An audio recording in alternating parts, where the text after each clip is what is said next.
금요일 또 저녁이 됐어요. 오늘은 엘리야에 대해서 좀 더 보고, 그리고 내일은 엘리사, 그렇게 해서 마치도록 하겠습니다. 오늘 본문 19장에 보니까 엘리야가 호렙산으로 가게 되죠. 이세벨이 아합에게서 바알 선자들이 다 죽었다, 그 얘기를 듣고 이세벨은 2절에 보니까 엘리야를 죽이려고 하고 있습니다. 이러보건데 좀 안 되는 사람은 안 되는 것 같아요.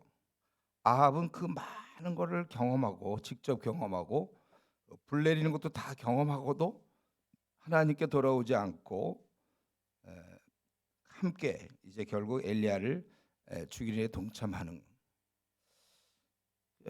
이세벨도 이런 얘기를 다 들었으면 엄청난 하나님의 역사인데도 불구하고 오히려 그러한 하나님이 사용한 종을 죽이려고 하는 이런 사람들이 이 땅에 있다는 거예요. 그렇기 때문에 사실은 저와 여러분, 우리가 지금 우리의 신앙 가진 것에 대해서 크게 감사해야 됩니다. 우리가 감사할 조건을 이것저것 찾을 때 아주 중요한 게 바로 우리가 신앙을 가졌다는 이 사실. 그게 제일 귀한 것이죠. 그러니까 여러분들이 감사의 제목이 끊임없이 있는 거예요. 우리가 신앙을 가졌구나. 그래서 어쨌든 죽이려고 했기 때문에 3절에 엘리야가 도망하여 그 브엘세바에 이르렀다고 그랬죠. 이것은 이스라엘의 가장 남쪽에 있는 거예요. 거기에서 산을 머물게 하고 자신은 광야로 들어가서, 광야길이 얼마나 힘들겠습니까? 거기 하루 길을 갔어요. 지금 도망가는 길이에요. 그랬다가 이제 한 로뎀 나무 아래에 앉아서 무엇을 하냐면 이제 죽기를 구합니다. 하나님께 기도할 때 나를 죽여달라. 이르되 여호와여 넉넉하오니 지금 내 생명을 거두시옵소서. 나는 내 조상들보다 낫지 못하나이다 하고, 그가 죽기를 구하면서 지쳐서 누워 자는데 천사가 그를 어루만지며 그에게 이르되 일어나서 먹으라. 그래서 보니 본즉 머리맡에 숯불에 구운 떡과, 또 어떻게 이런 게 있는지 몰라, 숯불에 구운 떡 한 병 물이 있더라. 이에 먹고 마시고 그리고 다시 누웠어요. 그랬더니 여호와의 천사가 또 와서 어루만지며 이르되 일어나 먹으라. 네가 갈 길을 다 가지 못할까 하노라 하는지라. 그래서 일어나 먹고 마시고 그 음식 물의 힘을 의지하여 40주 40년, 물론 그거 한 번 먹어가지고 40일 동안 안 먹을 수는 그걸로 되는 건 아니겠지만은 이제 하나님의 기적이죠. 이것은 사실 40주 40야를 가서 40일 동안 하나님의 산 호렙에 이른다. 이 호렙이라는 것은 우리 시내산이에요. 시내산 혹은 호렙산 이렇게 얘기하고 있어요. 이 브엘세바는 그러니까 이스라엘의 제일 남단에 있는 거고, 거기서 광야길을 가서 호렙산에 가야 되는데 대략 한 300에서 한 400km 정도 떨어져 있어요. 그리고 40일 동안 그 광야길을 가는 거고, 이 호렙산 혹은 시내산은 모세가 십계명을 받은 하나님의 산이죠. 그러니까 이걸 볼 때 엘리야는 지금 이제 이세벨이 자기를 죽이려 한다는 하고 도망가기를 마음에 정했어요. 도망가야 되겠어요. 근데 어디로 가냐고. 도망갈 데가 없어. 어디로 가야 될지 몰라요. 그럴 때 그의 마음속에 떠오른 고향 같은데, 그의 마음속에 떠오르는 것은 하나님이 계신 곳으로 가야 되겠다. 그래서 하나님 물론 거기 계신 건 아니겠지만은 그렇게 상징적이죠. 하나님이 계셔서 실제 모세에게 십계명을 주셨던 곳 호렙산을 마음에 두고, 그래서 남단으로 내려와서 브엘사로 내려와서 떠나는 거예요. 이거 무슨 천사가 뭐 그때 먹이면서 너 거기 가라 그렇게 얘기한 게 아니라 이미 그는 브엘세바로 이미 내려왔고 그 마음속에는 그가 호렙산을 가야 되겠다. 갈 데가 없었죠. 그래서 그가 광야 하룻길을 가다가 영육간에 지쳐서 갈 생각도 그렇고 너무 지치니까 그냥 죽었으면 좋겠다. 그래서 이건 우리가 어떻게 알 수 있냐면 그 10절에 아방이 이 모든 걸 사실 다 알았지만은 거기 보니까 10절 한번 보세요. 10절. 너 왜 여기 있느냐. 이제 그 호렙에 가가지고 굴 속에 들어가 있었거든요. 그러니까 여호와 말씀이 그에게 이르시되 너 왜 여기 있느냐 엘리야에게 그를 물어봤으니까 10절에 내가 만군의 하나님 여호와께 열심히 유별하오니 이는 이스라엘 자손이 주의 언약을 버리고 이스라엘 자손 모두가 다 배도의 물결 속에서 그 언약을 버리고 주의 제단을 헐며 주님을 섬겨야 될 제단을 헐고 칼로 주의 선지자들을 죽였으며 선지자들이 꽤 많은데 죽였어요. 오직 나만 남았다. 그런데 이제 그들이 내 생명을 찾아 빼앗으려 하나이다. 이렇게 얘기하고 있죠. 나를 죽이려 한다는 거예요. 그러니까 생각할 때 아마 이 엘리야는 갈멜산 전투를 통해서 이스라엘 백성이 크게 회개할 줄 알았고 왕과 뭐 왕비 모든 자들이 다 큰 회개를 기대했던 것 같아요. 그런데 그러지는 않고 내 생명을 찾아 빼앗으려 그런다. 백성들도 변화가 없다. 왜냐하면 오직 나만 남았다. 하나님 믿는 사람은 나밖에 없다. 그래서 자기가 죽기를 구한 것입니다. 사실은 지금 이제 쫓기는 중이 됐죠. 지금 쫓기고 있어요. 근데 벌써 한 3년 반 정도의 운둔 생활이 있었죠. 운둔 생활, 도피 생활. 3년 반이면 지금 군대가 지금 1년 6개월. 그것도 뭐 어쩌고 길다 어쩌고일지 모르는데 3년에서 3년 반을 운둔 생활하고 쫓기고 또 까마귀한테 얻어먹고 뭐 하여튼 그런 입에 할 만큼은 도피 생활도 했고 그랬어요. 근데 지금 또 해야 할 판이 아무도 없고 그리고 자기가 종합적으로 볼 때 이스라엘은 지금 별 소망이 없어. 자기가 보기에 또 자신의 사역도 열심히 해봤지만 열매가 없단 말이죠. 그리고 쫓기는 신세고 당장 지금 이미 배고팠고 광야에서 지칠 대로 지친. 그래서 그는 하나님 앞에 죽기를 구한 거야. 나를 죽여주십시오. 별 소망이 없다는 것이죠. 근데 요로 지금 나를 죽여달라 그럴 때 우리가 보니까 아주 그 낙심이 된 거죠. 근데 보통 선지자의 경우와는 좀 달라요. 여러분 선지자 중에 이런 기도한 사람 있습니까? 하나님한테 나 죽여달라 막 이렇게 간구하던. 보통은 힘들었지만 그래도 그 힘듦 때문에 나를 죽여달라 그런 선지자 별로 없는 것 같은데 본인은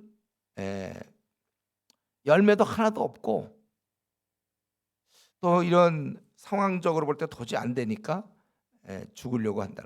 근데 이제 혹자는 또 심리학을 뭐 공부하는 사람들은 뭐 그럴지 모르지만 가끔 그런 거 있어요. 엘리야는 그 우울 기질의 전형이다. 그렇게 얘기하는 사람이 있어요. 그런 말을 하는 사람들은 제가 보기에 그건 이제 사역을 안 해본 사람들. 사역을 안 해본 사람들은 아마 그런 얘기하기 좋아할 거예요. 제가 우리 좀 걱정하는 거는 그냥 성경을 잘 모르고 기도 생활과 사역 경험이 이런 거 없으면서 상담 대학원 그냥 해가지고 거기서 뭐 박사길 받든지 모르죠. 그러고서 사람을 상담하겠다고 하는 사람들 참 난처해. 아마 그런 경우 이럴 거야. 아마 이런 엘리야 같은 경우를 보면서 이거는 우울질이다. 뭐 이런 식으로. 그거와 무슨 관계입니까? 이거는 주님을 위해서 아주 죽으라고 일해보지 않은 사람들은 이런 걸 절대 이해 못합니다. 그래서 저는 요 엘리야가 지금 이 상태가 어떤가 이런 걸 한번 물어보면 대충 기준이 될 수 있어요. 그 사람이 지금 주님을 섬기는 사람인지 아닌지. 이거는 이 사역 중에 너무 열매가 여러분들 지금 캠퍼스마다 아까도 좀 얘기 들어보니까 열매가 참 없고 답답하고 이런 경우도 있잖아요. 사역 중에 열매가 계속 없을 때 더구나 갈멜산 전투까지 했는데 그럴 때 너무 답답한 상황에서 생기는 낙심입니다. 워낙 그는 열심은 남들보다 아주 유별나다고 그랬잖아요. 본인이 하나님 앞에서. 그렇기 때문에 일이 이루어지지 않으니까 낙심이 배나 더 큰 거예요. 애당초 열심이 없는 사람은 낙심할 이유도 없습니다. 여러분 우리 지금 한국 교회 상황을 보면서 막 속상해하는 사람이 있는 반면에 이 뭔지 그런 게 아무 문제가 없는 사람들이 있어요. 보통 사람들은 이렇게 이 정도의 낙차가 큰 낙심할 만큼 일해보지는 않았기 때문에 우리 보통 보면 이제 뭐 주식 때문에 뭐 잘 안 돼서 낙심하는 사람이 있는지 모르겠고 자녀가 뭐 대학을 잘 못 들어갔다든가 뭐 속상하다든가 결혼이 잘 안 이루어진다든가 무슨 그렇게 노력했는데 직장이 계속 안 풀린다든가 뭐 이래서 낙심하는 사람들은 종종 주위에 있는지 모르겠어요. 근데 이에 비해서 엘리야는 그의 고백한 대로 나는 10절에 여호와께 열심히 유별함으로 아주 열심히 아주 특심하다는 거예요.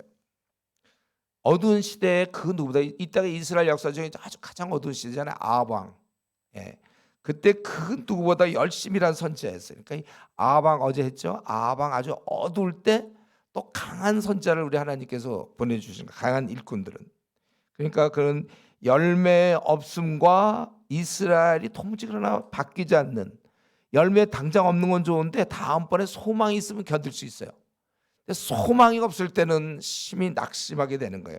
여기에서 죽을 만큼 심한 낙심이 생긴 것입니다. 사실 이 낙심은 보통 사람이 경험할 수 없는 아주 사실 최고의 높은 영역이라고 생각해요. 아마 저와 여러분이 아무리 노력을 해도 이런 낙심할 만큼의 그런 경지에는 이르지 못할 거예요.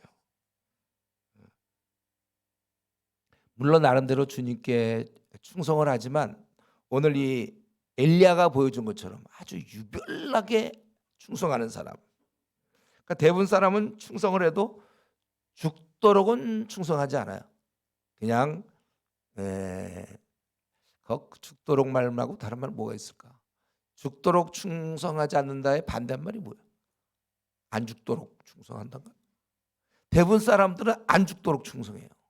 근데 이 엘리야는 죽도록 충성을 했기 때문에 그 열매 없음과 소망 없음 이걸로 인해서 죽기를 원했던 거예요. 그렇기 때문에 나 요즘 목사님 저는 요즘 뭐 그냥 편안합니다. 뭐 잘 지냅니다. 예.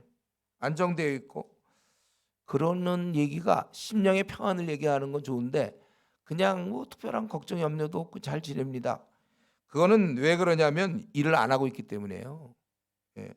주님의 오늘 이 지금 엘리야가 죽기를 구하는 이 19장 4절의 말씀 이거는 사실은 아무것도 안 해서 뭐 그냥 나 요즘 사는 거 재밌어 뭐 그냥 그러는 자들에 대한 도전입니다.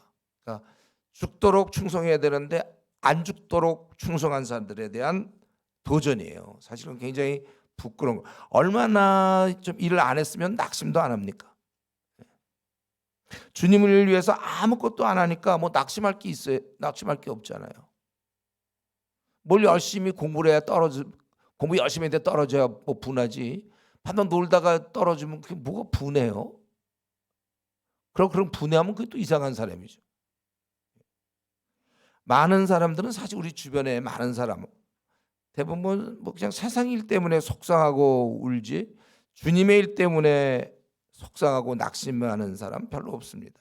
그러니까 이 낙심이야말로 아주 고귀한 열매예요.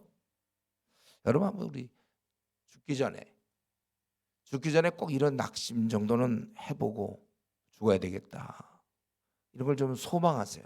한번 나도 이런 낙심 정도는 좀 근처라도 가는 낙심이라도 하고 죽어야지. 어떻게 그렇게 날마다 즐겁다. 예. 얼굴로 보면 날마다 즐거워하는 건 맞아요. 그래 이런 면에서 사역적인 면에서 한국 상황을 들여다볼 때 교회 상황을 들여다볼 때 중고등부가 절반 줄어든 걸 볼 때 300만 명의 교회를 좀 떠났다는 사실을 볼 때 이게 어떻게 낙심이 안 되고 속상하지 않은지 예. 정말 이러한 죽기 전에 한번 이런 낙심 거짓으로 너희를 욕하고 박해하고 거짓으로 너희를 거슬려 모든 악한 말을 할 때 너에게 복이 있나니 우리 마태복음 5장에 있는 말씀이죠. 기뻐하고 즐거워하라 하늘에서 너희 상이 큼이라. 그래서 우리 여러분 사역을 보면서 낙심한 사람들이 있어요. 우리 캠퍼스는 왜 이렇고 오늘 한국교회는 왜 이런가. 그런 사람들은 기뻐하고 즐거워해야 되는데 왜냐하면 상이 크다고 그랬어요. 너희 전에 있던 선지자도 이같이 박해하니라. 주님이 하신 말씀이에요. 주님이 진실하신 주님이 하신 말씀, 너에게 상이 크다. 기뻐하고 즐거워하라. 한번 이 시간에 한번 생각해 보세요. 나는 지금 이렇게 주님 때문에 좀 지쳐본 경험을 갖고 있는가? 그렇다면 기뻐하라고 그랬어요. 차라리 놀아서 낙심 없는 것보다 주님 일에서 낙심 당하는 것이 훨씬 귀한 것이.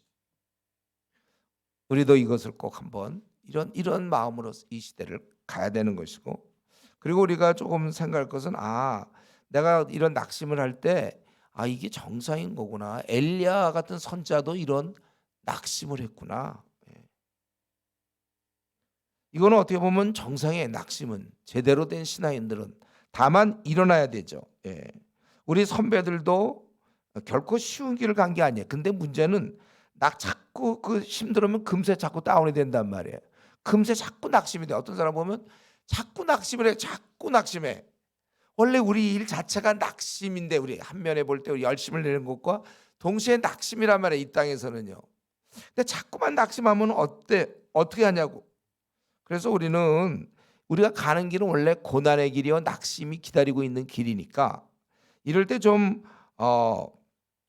웬만한 거 좀 이겨나가야 되지.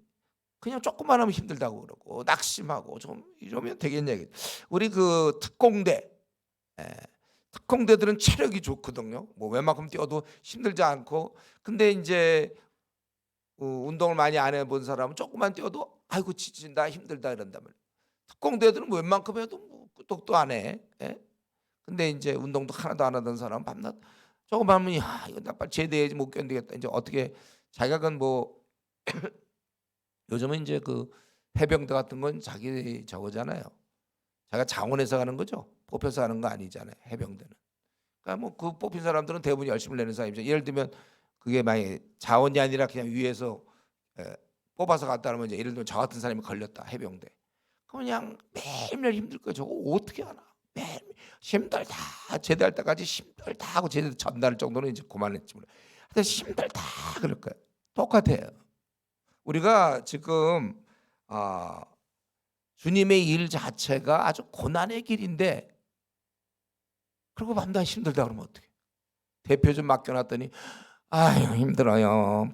얘를 만나면 너무 힘든 얘기만 해. 못하겠어요. 힘들겠어요.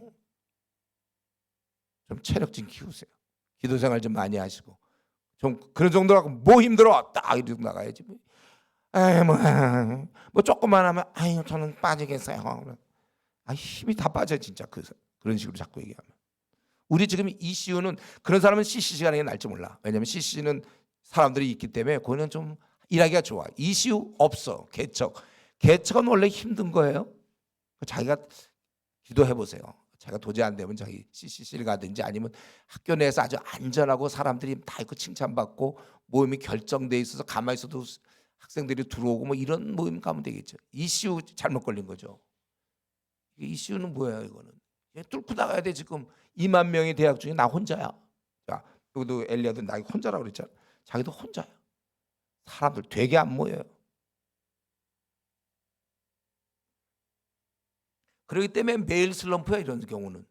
그러니까 빨리 은혜 안에서 강하라 그랬잖아요. 여기서 강해져야 되는데, 강해지는 비결이 뭐라고요? 경건의 시간, 주님과의 깊은 교제 시간, 말씀과 기도가 깊이 되어 있어서 얘가 역량을 키우면, 지금 초등학교 1학년은 막 덧셈 나눗셈 힘들다고 그러지만 6학년이 탁 나타나면 아이고 야 이거 뭐 힘드냐, 이거 3 더하기 5는 8이야 이렇게 아주 그런 문제만 풀려고 그러면 아주 너무 좋을걸요. 우리가 그 정도가 되는 상태에서 ECU 사역을 해야 되는데, 본인이 그런 게 잘 안 된 채 어떤 사람 활동하기 좋아하는 사람도 물론 있어요. 활동력으로 하려니까 안 되지. 말씀 기도 생활로 해야 돼. 이 ECU 운동은 말씀과 기도로 계속 하는 사람만이 할 수 있는 일이지, 말씀 기도가 적고 준비 안 된 사람은 그만큼 쉽게 지치는 거예요. 조금만 하면 지쳐요. 충분히 밥을 먹으면 운동해도 좀 괜찮은데 밥 한 숟갈 먹고 와갖고 밤낮 힘들다고 그러는 거죠. 그러니까 우리 주변에 혹시 있잖아요. 자꾸 뭐 나는 너무 이 이슈 사역에 벅차요. 이런 사람이 있거들랑. 꼭 물어보세요. 너 기도 생활은 너 좀 얼마나 기도하냐 너. 혹시 하루에 한 10분 20분 해놓고서 하는 거 아니에요? 성경도 그냥 한 조금 대충 읽고 마는 건지. 뿌리가 깊어야죠. 딱. 그래서 우리 이 원래 낙심이 되는데 낙심하려면 이 정도 때 낙심하자는 거예요. 좀 민족과 싸우고 막 나름대로 투쟁하다가 이건 더 이상 안 돼 사실. 이제 갈멜산 전투에서 승리했기 때문에 원래 끝나고 이제부터는 엘리야는 이제 완전히 이제 인정받고 막 거기서 다들 선지자 학교를 세우셔서 키우시고 다 그래줘야 되는데 웬걸 또 죽이겠다 그러니까 어이구 이건 진짜 이제 못 해먹겠는 거야. 그래서 죽겠다고 그랬단 말이죠. 그러니까 우리 엘리야도 낙심해서 나도 낙심해도 괜찮다 이러지 말고 맞아 그래도 엘리야도 낙심할까 우리도 뭐 우리 같은 사람이 낙심하기 좋은데 그러나 낙심의 그 질이 다르다는 건 너무 낮은 거 가지고 3 더하기 5는 8이다. 이거 어렵다고 자꾸 그러면 어떡하냐고요. 약해 너무. 조금 얘가 누구랑 연락했는데 걔가 뭐 오기로 했는데 안 왔다. 또 근데 걔 한 명이고 두 명이었는데 마침 그때 시험도 잘못 봤다. 근데 또 집에서 전화 왔고 너 요즘 뭐 하냐 그런 얘기도 들었다. 낙심이다. 밤낮 뭐 슬럼프, 떡하면 뭐 슬럼프, 번아웃, 슬럼프 밤낮. 그런 거 얘기 많이 하고 싶으면 이슈 하면 좋아요. 계속 될 테니까 이거는 매일매일이 슬럼프와 번아웃의 연속이니까. 그러나 자기가 이런 거 각오하셔야 돼요, 여러분. 낙심 자체가 꼭 나쁜 건 아닌데 그래도 우리가 좀 보면서 그렇게. 근데 중요한 건 뭐예요? 이런 낙심될 때 아주 여기서 중요한 건 뭐냐면 엘리야도 낙심했다. 그것보다 더 중요한 것은 엘리야는 이 낙심되는 상황을 그다음에 어떻게 했냐면 아버지께 나갔다는 거예요. 아버지께. 그래서 그가 오히려 죽기를 원하는 것도 아버지한테 부탁하잖아요. 나를 죽여 주십시오. 이렇게. 어떤 사람은 보통 이렇게 낙심되면은 이제 잠수부가 돼요. 잠수 타는 거예요. 그래서 카톡 나가. 아니 나 카톡 끊어. 안 받아. 핸드폰 집어 던져. 교회 안 나가죠. 낙심된다. 사람들 안 만나. 속에 들어가 있어. 동굴로 들어가.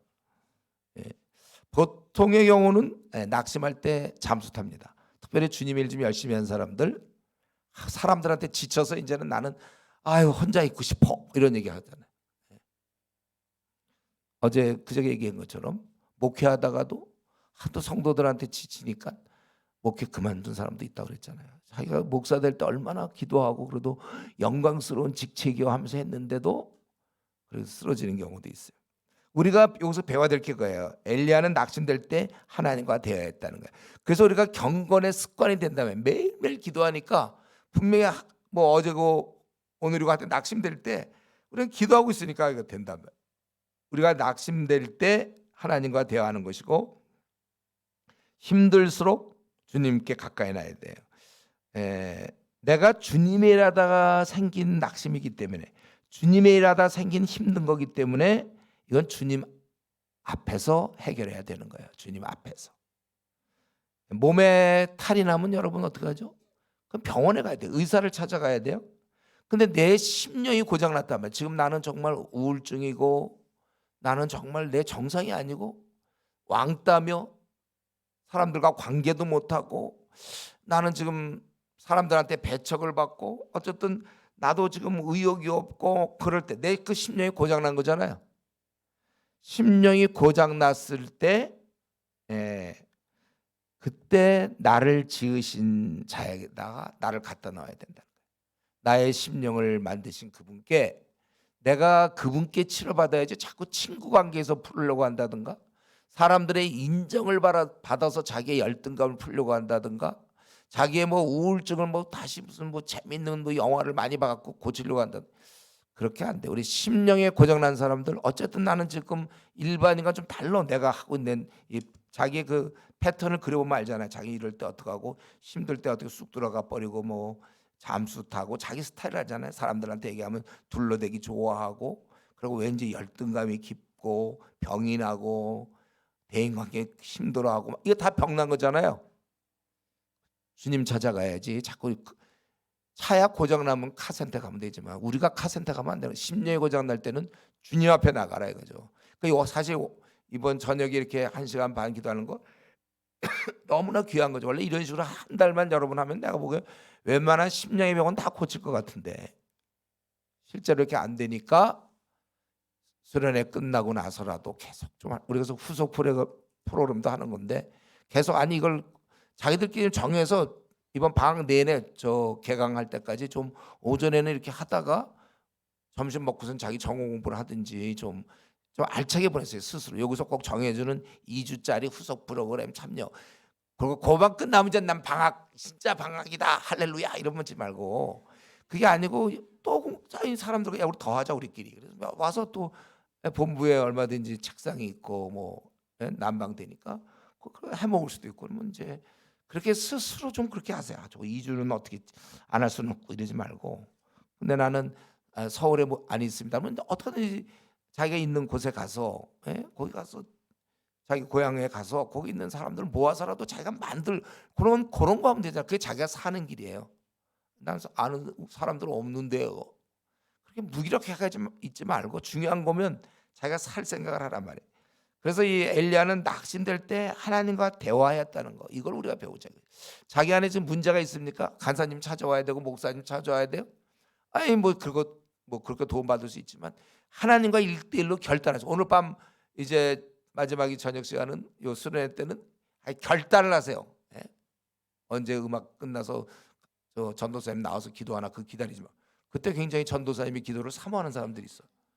그러지 말고 지금 그거 할 때가 아니고 나에게 한번 그동안 나한테 사람들이 얘기한 게 있을 거 아니야. 너는 이상하게 사람들하고 뭐 관계를 잘 못한다든가. 너는 굉장히 약하다든가. 또 그리고 약하다는 소리 안 했지만 사람들이 실망하는. 내가 말할 때 오기로 하고서 안 갔다든가. 자기가 한번 생각해보세요. 자기가 가야 될 모임이 예를 들면 10번 있었는데 나는 3번을 빠졌다. 그럼 빠질 때마다 사람들이 실망하지 않았겠어요? 그 왜 그렇게 빠졌는가? 그리고 다 자기가 결단하고 왜 내 심령이 이렇게 약하게 되었는지 뭐가 나한테 문제 있는 거야? 나는 사람을 자꾸 이렇게 비난하기 좋아하고 사람들과 이간질 시키는 걸 좋아하고 누군가를 좀 미워하지 않으면 내가 잘 견디기 어렵고 하여튼 자기가 어긋나 있는 부분들 있잖아요. 남들한테 못된 얘기해야지 마음 편한 사람들, 고소한 사람들 다 심령이 지금 막 뒤집혀진 거거든. 왠지 부모님한테 계속 싸우고 싶고 부모님한 말 대답하고 싶고 이거 다 문제가 생긴 거야 이거. 어째서 부모님께 기쁜 마음으로 남들은 잘 순종하는 효녀도 있는데 왜 나는 부모님한테 꼭 말대꾸하고 우리 엄마는 그래. 그럼 다른 엄마는 다 훌륭하기 때문에 애들이 다 말 잘 듣는 줄 아세요? 다 자기가 지금 많은 문제가 있는 거를 못 보고 있어요. 근데 이거는 다른 데서 고치는 게 아니라 나의 심령을 지으신 그분 앞에 주여 오늘 밤에 기도할 때 나의 그 심령을 온전케 해주셔서 정상적인 성경적인 그러한 자가 되게 해주십시오. 여러분 그걸 좀 간절히 좀 기도하세요. 그리고 이제 그렇게 기도해서 그는 하나님을 만나게 되죠. 그래서 굴에 들어갔더니 내가 어찌하여 있느냐 그랬을 때 그가 대답하되 똑같이 대답했죠. 이스라엘 자손이 주의 언약 버리고 주의 제단을 칼로 주의 선지자들을 죽였고 그랬다. 그럴 때 이제 11절에 보면 나와라. 굴에 있었는데 나와서 어쩜 굴 속에서 그러고 있는지 몰라. 나와라. 그리고 나서 여호와의 앞에 산에 서라 하시더니 여호와께서 지나가시는데 이제 만나려고 오시는 거죠. 그래서 크고 강한 바람이 지나가. 거기에 하나님께서 나타나실 것 같은데 아니에요. 이 크고 강한 바람이 어느 정도 바람이냐면 산을 갈러 바위를 부숴. 이런 바람 봤어요? 엄청난 거죠. 그건 굉장히. 그런 가운데서 하나님이 위험 있게 얘기하는 게 아니고 또 지진 막 땅이 갈라지는 어마어마한 사건이죠. 그것도 아니에요. 또 불, 거기도 계시지 않고 그리고 불 가운데에도 여호와께서 계시지 아니하더니 불 후에 12절 마지막 세미한 음성이 있는지라. 아주 세미한. 그래서 그 엘리야가 듣고 겉옷으로 얼굴을 가리고 나가 그러기에 섬에 소리가 아주 세미한 소리가 그에게 임하여 이르시되 아마 세미한 소리면 이런 거겠죠. 엘리야야 네가 어찌 여기 있느냐. 아마 이 정도 되겠지. 세미하면 모르겠어요 저는. 이때 갑자기 말이죠. 지금 상처를 입고 마음이 아파서 죽기를 구하는데 엘리야야, 이러면서 너 어디 있느냐? 막 위험과 두려움과 막 그럴 하나님이 아니. 정서에 놀랬나 혹시 우리 애기가 놀랬나? 정서적 이런 공감 능력이 떨어진 사람들 있잖아요. 우리 그런 사람. 우리 하나님 그런 분 아니에요. 힘들 때 마음을 위로해 주는 분이죠. 내가 어디 있느냐 이렇게. 참 이걸 들을 때 엘리야가 어땠을까 마음이. 그럴 때 엘리야가 다시 한번 자기 속마음이, 그러니까 두 번씩이나 계속되는 걸 볼 때 이게 진짜 속마음이죠. 그가 대답하되 내가 만군 하나님 여호와께 열심히 유별하오니 이런 이스라엘 자손이 주의 언약을 버리고 주의 제단을 헐며 칼로 주의 선지자들을 죽였으며며. 이건 얼마나 슬픈 일이에요. 선지자를 막 죽였어요. 자기도 죽는 거예요. 오직 나만 남았거늘 그들이 내 생명을 찾아 빼앗으려 하나이다. 하나님께 고자질하는 거죠. 이 상황을 하나님께 아뢰는 거예요. 다 죽이고 나만 남았다. 나도 지금 죽이려고 한다. 이스라엘 백성들이 당신을 배반하고 내가 하나님 당신 편에 서서 지금 싸우는 중인데 다 선지자들 죽이고 지금 나만 죽이려. 나도 지금 이렇게 도망와서 지금 여기 있는 것. 나만 남았거늘 그들이 내 생명을 찾아 빼앗으려 하나이다. 처음 얘기하는 것도 아니고 이미 까마귀에서 또 3년 반 동안 도피 생활하고 숨어 지냈던 그의 입장에서 또 이런 얘기를 지금 하고 있는 거예요. 이럴 때 우리 하나님께서 뭘 그걸 갖고 그래. 야, 또 가. 다 죽겠다는데. 그런 분이 아니고. 그 다음에 들어보세요. 그 다음에 답이 뭡니까? 15절에 여호와께서 그에게 이르시되 너는 내 길을 돌이켜 광야를 통하여 다메섹에 가서 이르거든 하사에게 기름을 부어 아람 왕이 되게 하고 너는 또 님시 아들 예후에게 기름을 부어 이스라엘 왕이 되게 하고 또 아벨 무홀라 사밧의 아들 엘리사에게 기름을 부어 너를 대신하여 선자 되게 하라. 하사엘의 칼을 피하는 자는 예후가 죽일 것이요 예후의 칼을 피하는 자는 엘리사가 죽이리라. 그러나 내가 이스라엘 가운데 7천 명을 남기리니 다 바알에게 무릎을 꿇지 않고 다 바알에게 입맞추지 아니한 자니라. 지금은 엘리야가 그 얘기를 하자마자 우리 하나님께서는 이렇게 얘기하고 있는 거예요. 지금 엘리야는 뭐냐면 너무나 공고하다. 오늘날 따지자면 지금 기독교를 박해해서 모든 교회당을 다 부시고 교회를 다 부시고 제가 뭐 목사인데 아니면 선지자 다 죽이고 성도들 다 죽이고 나만 남았습니다 이거예요. 이세벨한테 지금 쫓기고 있고 사역에는 열매가 없고 40일 걸려서 낙심 중에 여기까지 이르렀고 이제 더 이상 어떻게 해볼 수 없어요. 갈멜산 전투까지 다 했는데 이때 우리 하나님만 바라보고 왔는데 만약에 이때 하나님 그 얘기를 듣고 뭐 듣는 둥 마는 둥 하고 그냥 아무 음성도 없고 대답도 없고 그럴 수는 없어. 하나님만 정말 바라보고 엘리야는 살았잖아요. 하나님만 의지하고. 근데 하나님이 모른 척 하시면 그럼 어떻게 해요? 그러면 누굴 바라보고 삽니까? 우리가 나름대로 주님에서 충성을 다해서 했는데 아주 난처한 상황에 빠졌을 때 기도했는데 하나님도 뭐 들어주지도 않고 모른 척하면 이때 만약에 엘리야를 하나님이 만나주지 아니하면 굴속에 들어가 있을 때 그냥 아무것도 안 하시고 만나주지 않으면 어떡하냐고요. 우리가 그렇다고 생각할 때 우리 얼마나 불쌍합니까? 지금 주님의 이름 때문에 기껏 목숨 다 내놓고 했는데 내가 이제 주님 만나겠다고 어디 계신지 사실 잘 모르지만 여호와의 산을 찾아서 40월에서 와서 지금 거기 굴에 들어가 있는데 하나님께서 만나주지 않는다면 그럼 우리가 어떻게? 땅에서도 왕따요, 오갈 데 없는 자요, 절망 중에 있는데 하늘에서도 그를 차버리면 그러면 어디로 갑니까? 그러나 우리가 알아야 될 것은 이런 법은 절대 없다는 거예요. 하나님께서 자기를 위해 죽도록 수고한 종을 결코 내버려 두실 리가 없습니다. 우리가 아는 하나님은 그런 하나님이에요. 물론 우리가 살다 보면 역경과 연단이 있었죠. 우리 까마귀 같은 경우 또 어제 살펴본 것처럼 시냇물이 마르는 경우도 있지만 그거는 제한적이고 일시적이고 지금 마지막 순간에 와서 하나님 만나겠다 그러고 하나님의 도움을 바라는데 그걸 또 연단이다 하고서 밀쳐갖고 천사를 통해서 다시 그 이세벨 있는 쉽게 찾을 수 있는 데서 던져버리고 그런 연단은 없는 거죠. 우리 고린도전서 있잖아요. 사람이 감당할 시험 받기는 그런 시련 받기는 너에게 당한 것이 없다. 하나님이 여러분 아버지 맞죠? 우리 아버지예요. 나를 이렇게까지, 물론 연단도 있는 건 맞지만 이렇게까지는 내버려두지 않는다는 거예요. 이제는 지금 내버리냐 버리지 않느냐의 순간이지 나를 뭐 연단시키고 이런 단계는 아니잖아요. 우리가 이런 면에 있어서 하나님께서 어떤 분이신지 우리가 좀 잘 알아야 됐고, 이때 우리 하나님의 반응이 뭡니까? 아주 크게 반응하는 거예요. 예. 지금 국가, 지금 아람, 가장 영향을 주는 그 아람 왕, 예, 그것과 이스라엘 지금 왕 아합의 왕, 이거를 하나님께서 다 바꿔 주신다는 것이죠.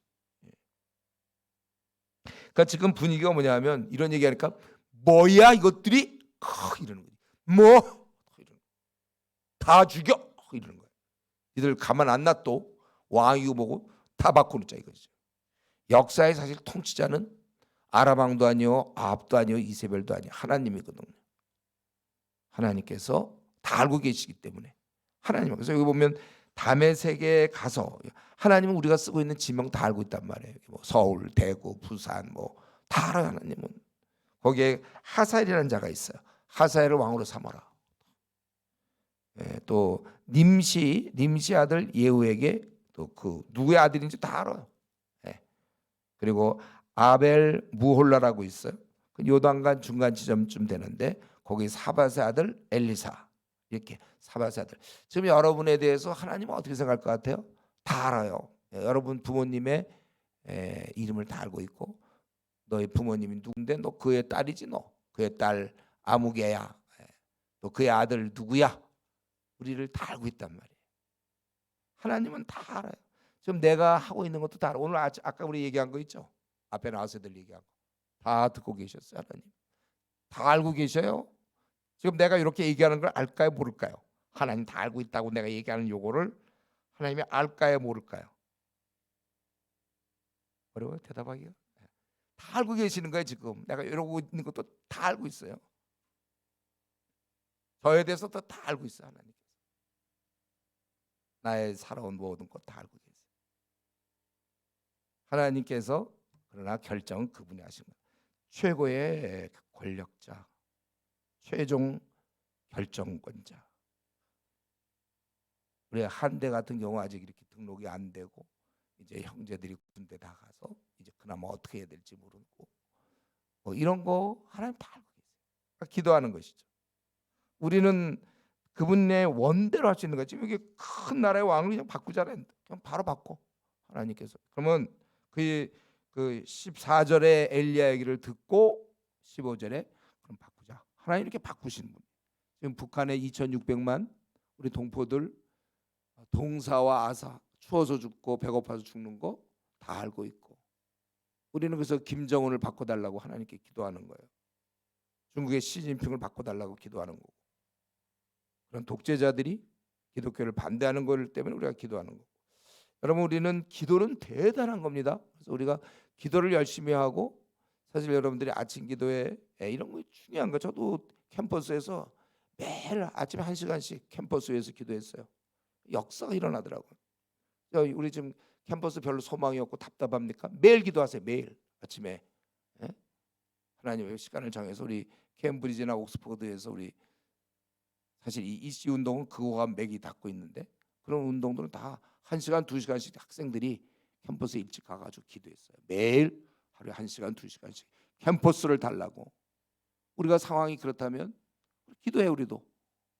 저도 무조건 이전에 학교 8시까지 가서 1시간씩 기도하고 수업 들어갔는데, 졸업할 때까지 2년 넘도록 계속 그렇게 2학년 2학기 때 제가 정신 차렸으니까. 우리가 이거 기도하는 겁니다. 기도가 대단해요. 왜냐하면 하나님이 결정하면, 총장이 결정하는 것도 아니에요. 하나님이 하신단 말이죠. 당장 보이지 않아도 당장은 이게 어떻게 될까 우리 계산으로 하지 말고 하나님이 하시면 돼. 그분이 최종 결정자시다. 그리고 이제 그는 19절부터 21절에 보니까 자기 일을 이제 누구한테 맡기는 거죠. 엘리야가 엘리사에게 겉옷을 던졌다. 19절에 건너가서 겉옷을 그 위에 던져. 이제 한 사람이 고생할 수 있는 양을 다 채웠고, 이제는 또 새로운 사람이 고생 좀 해야 돼. 엘리야만 그냥 고생하는 게 아니고 또 엘리야는 이제 새 마음으로 또 그런 어려움을 겪을 거예요. 바울 사도가 겪었고 그다음에 디모데가 겪는 거고 이제 저는 오랫동안 겪었고 저는 이제 떠나가면 또 여러분은 겪는 거죠. 예. 엘리야가 엘리사에게 겉옷을 던졌다. 이건 이제 임무 교대. 우리 군대 가서 보초 쓰다가 추운데 막 그거 언제 끝나나 해서 이제 시간 끝나면 다음 보초가 이제 교대하잖아요. 임무 교대라는 거예요. 바울이 디모데후서 4장에 보면 디모데에게 그 복음을 부탁하고 생을 마치는 것입니다. 우리에게도 이런 날이 있어요. 항상 그걸 생각해야 돼요. 예. 그래서 언젠가 우리가 이 땅을 떠날 때 후회 없이 지금 잘 지내야 되는 거예요. 그리고 여러분들이 지금 캠퍼스에 있을 때 마찬가지죠. 캠퍼스에 마냥 하는 게 아니고 아까도 잠깐 4학년쯤 되면 슬슬 떠날 생각해야 돼. 그러니까 마냥 나는 남았다고 생각하면 안 되고 지금 혹시 3학년이에요? 2학년? 1년, 2년이에요. 그리고 이제 4학년 슬슬 되면 물러나는 거죠. 그러니까 우리도 1학년 때부터 열심히 한 사람은 4학년 졸업할 때쯤 우리 이제 모임이 커지고 많이 되면 이제 이런 수련회 때 4학년들 앞에 나와. 그래서 이제 졸업하면서 한마디씩. 그럴 때 후배들 앞에서 다 한마디 할 때 얼마나 영광스러운지 몰라. 그게 이제 쌓여가지고 나중에 생을 떠날 때 이제 자기가 저도 이전에 20년 동안 일했던 그 선교단체, 그 IBF라는 선교단체에서 제가 이제 모든 일을 마치고 떠날 때 그때 하루 한 3, 4천 명 모인 그런 자리에서 제가 그 떠날 때 그 참 얼마나 아주 저는 후회 없이 일을 했으니까 후회 없이 일했고 또 교회 개척해서 20년 동안 또 사역하고 떠날 때도 저는 후회가 없었어요. 아주 이제 마지막 나의 남은 생 또 들여서 제가 떠날 때 그때 후회가 없는 저는 그런 의미에서 여러분 우리가 지금 나름대로 그때마다 이런 임무 교대가 있어요. 대학생들은 또 요때 그럴 때 놀지 말자 이거. 왜 그럴 때가 꼭 오니까. 미지근한 신자라는 것은 뭐냐? 그냥 은퇴자예요. 뭐 할 얘기도 없어요. 미지근해서 4년 내내 미지근해 갖고 왔고 무슨 얘기할까? 미지근하지 말라 그거 얘기할까? 벌써 은퇴했는데 벌써 은퇴한 사람이 미지근한 사람인데 일도 해보지 않고 그냥 미지근한 사람이 있어. 요즘은 혼자 지내기 참 좋은 이 핸드폰의 여러 가지 다양한 종류의 그 사람은 나중에 혹시 핸드폰을 나는 많이 봤다 이제 좋은 프로그램 많다고 죽을지 모르지 자기가 하도 많이 봤어. 우리가 미지근한 사람은 나중에 할 얘기 하나도 없어요. 주님 만날 때도 지금도 이 땅에서 별로 영광스럽지도 못하고 주님 만날 때도 또 영광스럽지도 못해요. 이 땅에서도 그렇고 땅에서나 하늘에서나 정말 밟힌다고 그랬잖아요. 미지근한 자가 이제 성경에 얘기하는 밟히고 있는 중에 현재. 그게 그 삶의 밟히는 중 아닌가요? 그렇게 보이는 남들은 정말 뭔가 의미를 갖고 제자를 삼고 뭔가 기쁘게 나름대로 하고 있는데 혼자 가만히 동 떨어져서 지내고 있는 거. 자기 혼자 뭐 혹시 게임 같은 거 즐기는지 아니면 자기 혼자 요즘 놀 거 많잖아요. 그러고 있는지만 아무 열매가 없어. 그런 사람 사실은 기도원 가야 돼요. 가서 하나님 내가 이거 사는 게 사는 겁니까? 이 정도 살려면 지금 거두시오. 둘 중에 하나. 나는 때때로 우리 형제자매들한테 그런 걸 많이 권유해요. 자기는 정말 못 살면서도 이렇게밖에 안 되는 거야. 친구들과 어울리고 뭐하고 못 살아 자기가. 이게 아닌 것 같은데도 뭐 힘이 없어서 어쩌고. 그러면 너 저 산에 가라. 기도원 가서 기도해라. 금식하다가 기도해서 하나님 뭘 보여주시더니 힘 주셔서 이거를 끊을 수 있으면 그러면 내려오는 거고 만약 못 끊으면 차라리 기도하다 죽어라. 괜히 살아서 아무 하나님께 영광도 못 돌리고 그냥 뭐 남들 하려는 데 따라가고 그냥 부모님께 기쁨도 못 되고 교회에서도 도움이 안 되고 왜 살아? 나는 그럼 저는 죽겠어요. 저는 이 땅에 살아서 뭐 합니까? 근데 단 뭐 스스로 못 숨거나 그런 뜻이 아니고 하나님과 기도하면서 죽기 살기로 매달리는 거. 이 문제 해결해 주시면 아니면 여기서 거두십시오. 그런 좀 믿음이 있어야 돼요. 내가 내 습관을 못 끊고 나 참 세상 사람과 어울리고 죄 짓고 있고 이런데 이거 이제 이번에 순회 끝나고 나면 난 또 들어갈 텐데 그거 왜 사냐고요? 정말 그런 사람 오늘 도저히 안 되는 사람이 있다면 오늘 밤에 기도하면서 그걸 결정하세요. 내가 그러면 수련 끝나고 어디 아는 기도원이든지 가서 이 문제 내가 결정해서 자꾸 밤낮 세상 친구와 어울려 지내고 예를 들면 무슨 뭐 도박을 하든지 밤낮 도박을 하든지 뭐 그거 뻔히 하면서 그거 왜 사냐고요. 자기가 생각할 때 하나님께 영광 되지 못하는 일을 하면서 살 바에는 나를 거둬 주십시오. 그렇게 기도하세요. 아니면 다시 새 힘을 주셔서 진짜 한번 내 남은 생은 하나님의 무한한 영광을 돌리다가 내 생을 웃으면서 끝내게 해주십시오. 둘 중에 하나를 기도하세요. 제대로 우리 한번 내 생에 임무 교대를 하고 좀 죽으세요. 내가 해오던 게 뭐가 있어요? 임무 교대할 거 아니에요. 내가 떠날 때 너도 이 일을 해라. 바울 사도가 디모데에게 너 이 일을 하고 너도 이 일을 해라. 복음과 함께 고난 받으라. 그래서 바울은 참수형으로 죽은 거 아니에요? 그때 디모데후서를 마지막으로 우리가 그런 생각을 해요. 한번 내 생의 임무 교대. 여러분 지금 하고 있는 일을 누구한테 넘겨주겠어요? 임무 교대란 말이에요. 그리고 지금 힘들어도 지금 3학년 막 힘듭니까? 요번에 4학년 힘듭니까? 4학년 마지막. 그러나 이런 임무 교대할 날이 있다는 거죠. 내가 떠나면서 후배들에게 부탁할 거. 그렇기 때문에 지금 기회 있을 때 3학년이든 4학년이든 열심히 하세요. 임무 교대할 걸 생각하고. 그리고 이제 좀 넘겨서 오늘 뭐 쉴 것도 없어요. 오늘 이제 마지막 그 열왕기 하에 보면 이제 요 죽을 때 그가 이제 죽을 때 모습이 나오죠. 아까 읽었던 것처럼 열왕기하 2장 7절에 선지자의 제자 50명이 가서 멀리 서서 바라보매 그 두 사람이 요단강에 지금 엘리야와 지금 엘리사의 그 임무교대하는 건데 이때 엘리야가 겉옷을 가지고 요단강을 막 이렇게 치니까 물이 저리 갈라져서 마른 땅 위로 건너갔다는 거예요. 이걸 그냥 옷으로 쳐가지고 물을 그냥 갈라버려서 그리고 마른 땅으로 갔어요. 굉장한 이적이죠 이거는.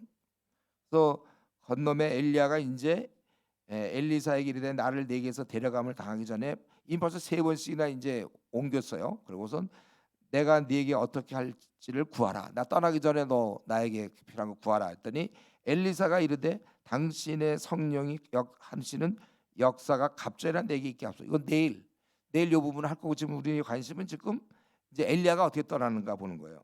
그래서 두 사람이 11절 두 사람이 길을 가며 말하더니 불수레와 불말들이 두 사람을 갈라놓고 엘리야가 회오리 바람으로 하늘에 올라가더라. 그렇게 돼 있어요.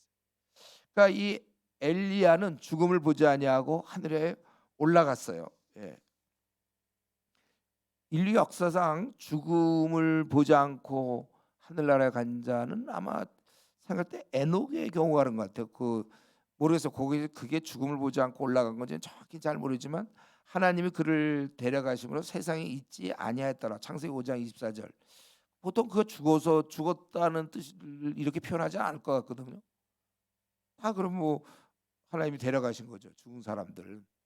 근데 여기서 에녹의 경우는 다른 사람의 죽음과 굉장히 다르게 그가 동행하더니 하나님이 그를 데려가심으로 세상에 있지 않다 이렇게.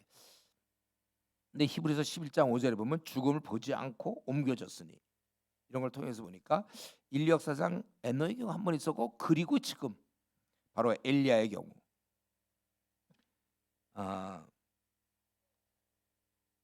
엘리야는 하늘로 바로 올라가게 되었다. 그거는 보상이라고 볼 수 있어요. 하나님께 충성을 다했던 일꾼에 대한 보상. 사실 이 땅에서는 발 붙일 곳이 없었죠. 이 엘리야는 도망만 다녀야 돼요.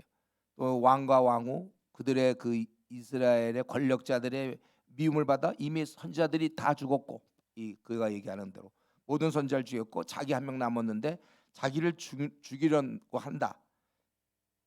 그러니까 목숨 정말 유지하기가 어려워 아주 쉽지 않은 그런 상황에서 또 숨을 만한 것도 별로 없어요. 이 땅에선 그랬지만 그를 하늘로 올린다는 것은 하나님께서 그를 크게 환영한다는 뜻이 있잖아요. 평생 주의 이름을 위해서 타협하지 않고 정말 신실한 자가 아무도 없어서 있어도 다 죽었고 혼자인 줄 알 만큼 심히 타락한 세상에서 고독하게 투쟁했던 일꾼, 세상으로 볼 때는 왕따, 그런 끝까지 예, 충성했던 그러한 당신의 종에 대한 하나님의 축하 행사다. 저는 여기서 질문이 있어요. 아니 주의 일꾼 많은데 왜 엘리야만이냐 이거죠. 엘리야만 왜 이런 엄청난 우리 같은 사람들이 다 죽을 텐데 그건 죽지도 않고 불말과 불병걸로 가르시고 회를바람으로 그를 올리시는 엄청난 왜 엘리야만 이러지 않은 거예요. 다른 그때 선자들 많은데 다 죽었는데 왜 엘리야만 이렇게 되죠? 그래서 제가 좀 생각을 좀 해보니까 여기서는 그 약간 공식 같은 게 있는 것 같아요. 약간 공식은 성경의 지지를 받는 건 아니에요. 내가 생각할 때 약간 공식이에요. 너무 크게 적지 말고 여기다 숨겨놓고 적어. 약간 공식인데 뭐냐면은 그냥 제 생각인데 다른 일꾼과 엘리야를 비교해봤어요. 왜 그럼 끝이 이렇게 다르냐? 다른 일꾼의 경우는 그래도 조금씩의 열매가 있어요.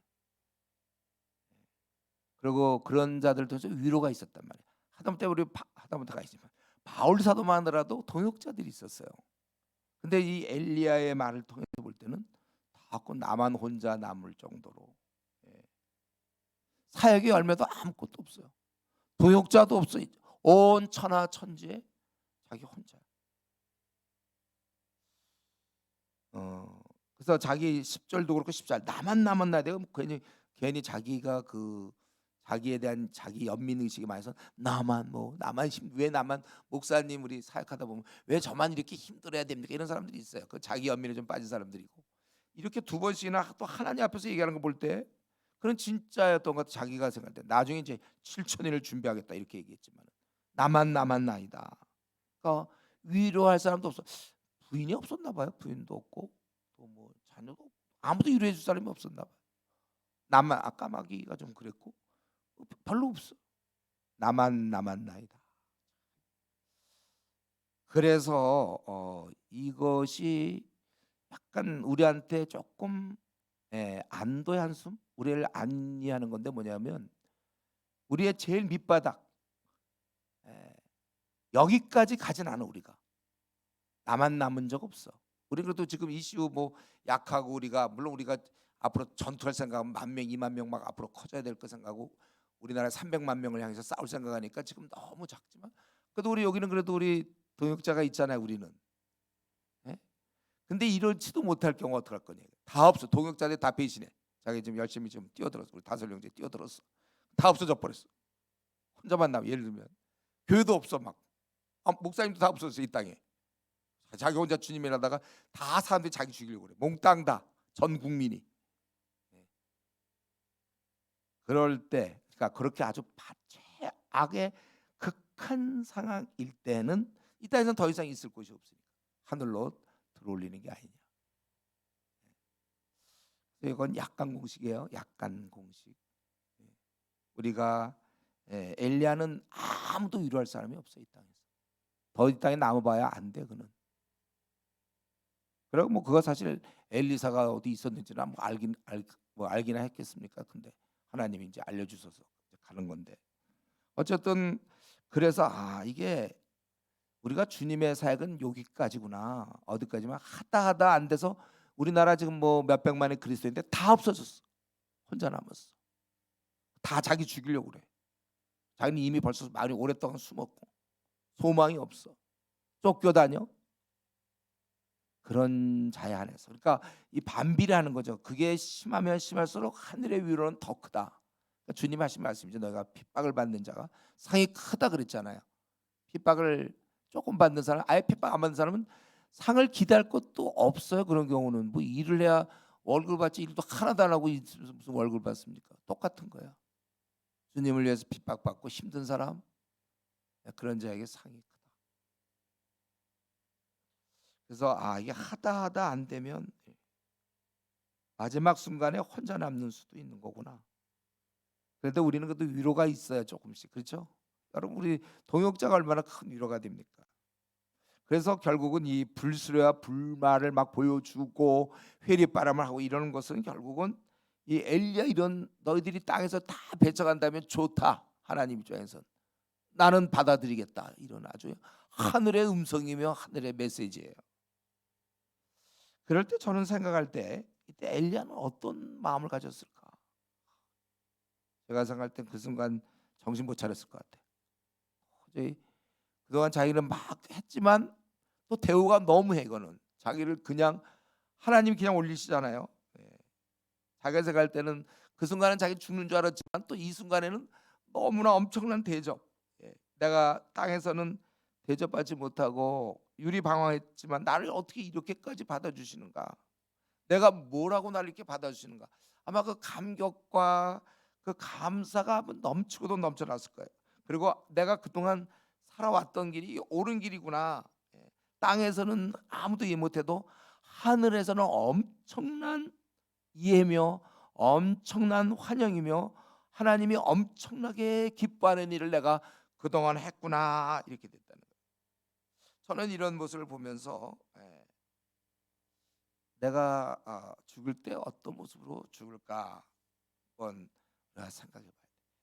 주를 위해서 힘을 다 쏟아서 주님을 위해서 정말 많은 어려움 또 겪고 또 겪고, 그래도 결국은 이 일을 맡기신 분은 주님이시니 주님께서 내가 힘들고 도저히 억울하고 고난받고 힘들 때 오해받고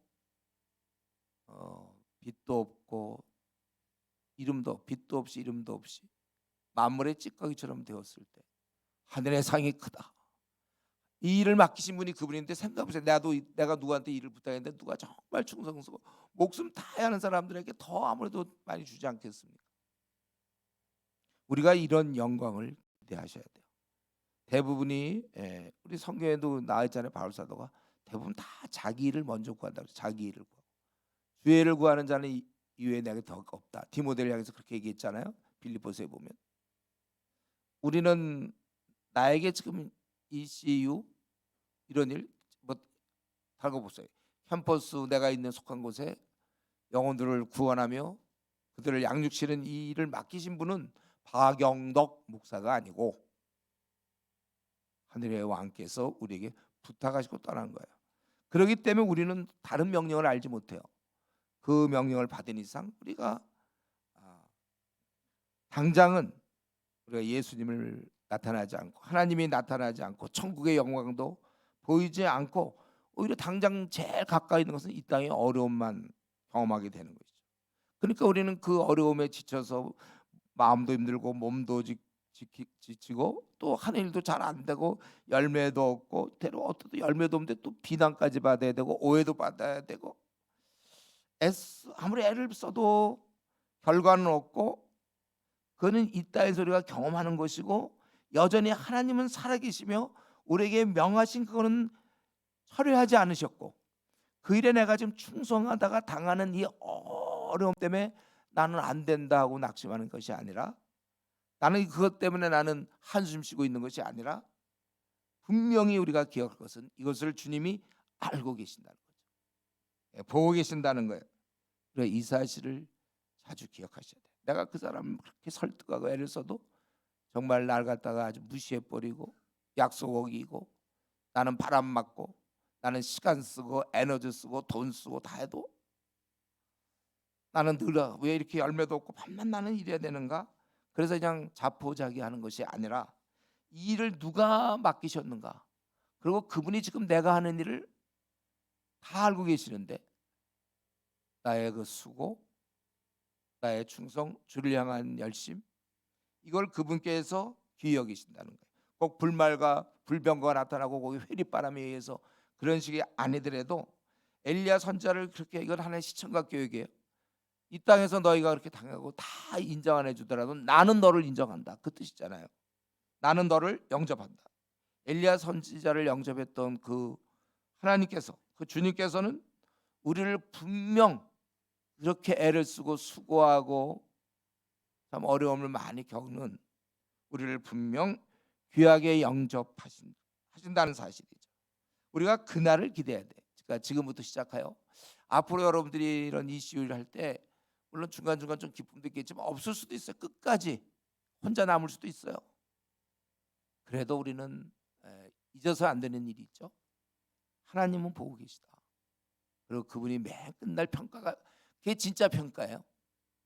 하나님께서 내가 하시는 걸 보면서 뭐라고 평가하실까?